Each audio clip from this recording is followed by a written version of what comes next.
This hour, we're getting more details out of the Ontario government about their reopening plans. Even before we get to this three-phased reopening, if you're a golfer, if you like to play tennis, some other outdoor sports, you're pretty happy to learn that even ahead of this three-phased reopening of the economy, they are going to allow in the province of Ontario what they call certain outdoor recreational amenities. Some restrictions will be in place, but this is effective May 22nd at 12:01 a.m. So that's basically Friday night. Midnight rolls into Saturday for the long weekend. If you golf, if you play tennis, that will be opened again to you. In terms of the economic reopening in businesses and households, step one, which the province right now, they're calibrating this off of vaccination rates. So the first step towards the reopening will be 60% of adults in the province of Ontario vaccinated with at least one dose. They're thinking they're going to hit that mark at about the middle of June 14th, to hit step one. That will actually see some outdoor activities with smaller crowds resume. Also, some non-essential retail opening at 15% capacity and outdoor dining for up to 4 people. So that's definitely going to help the restaurant industry, allowing some outdoor gatherings of up to 10 people as well. Step 2 will follow on that. And step 3, all sort of calibrated off of vaccination rates for the province of Ontario. But a little bit of light here in terms of outdoor dining and indoor dining as a part of step 3 as well, later in the summer, one would presume.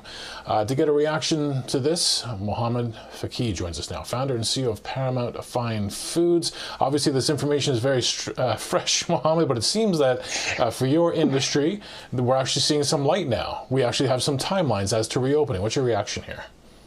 Well, I'm smiling. The weather is beautiful, and finally, Doug Ford gave us some good news. I mean, yes, it's very far. It's good news just to celebrate, because all Canadians need reasons to celebrate.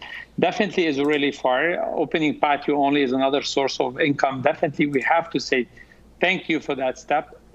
Definitely is not enough. We want it safe, though. The restaurant industry has been taking a big hit, and we've been saying, yes, that's fine, just help us financially, because we want Canadians safe, and that's the first priority. But most importantly, to know 8 out of 10 restaurants are losing money today, and they will continue to do that. And all what we're saying, again, we're happy to be a good partner in taking the brunt of this on our shoulder. But most importantly, what we need someone to pay for the cost of doing this and the delay comparing of Quebec. Quebec is opening May 24, the patios.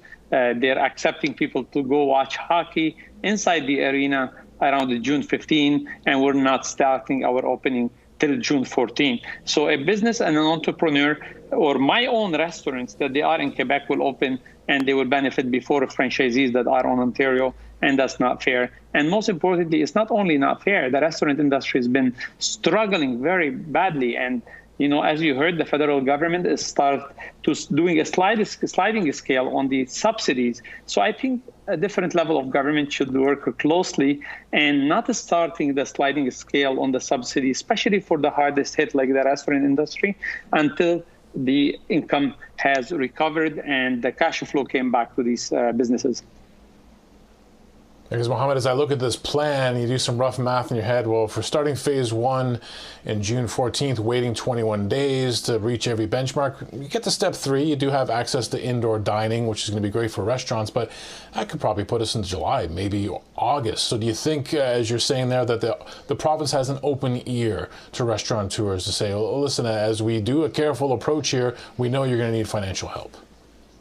Yeah, and we're saying that both levels of government need to provide that help, and they need to provide it ASAP, because, like I said, 8 out of 10 restaurants were losing money. And what does that mean? They're feeding their family from losses and from debts. And if you remove their subsidy, they're going to fall, and we're going to shut down another 12,000 restaurants like we did so far. I think the restaurants that had lasted, they deserve to be saved. And we need this level of government to actually open these patio, because patio has proven to be safe and they're good for mental health. Open indoor dining at distance, because they have proven to be safe. And if we do rapid testing and traceability, we could find a way to open them. And third, it's not fair that other provinces that did better to open earlier and no one pays for our losses after 1 year of shutting down.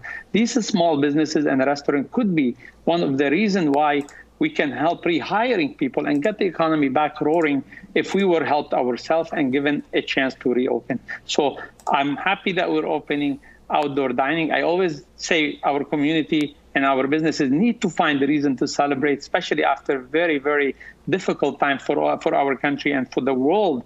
But most importantly, we need really to help these businesses.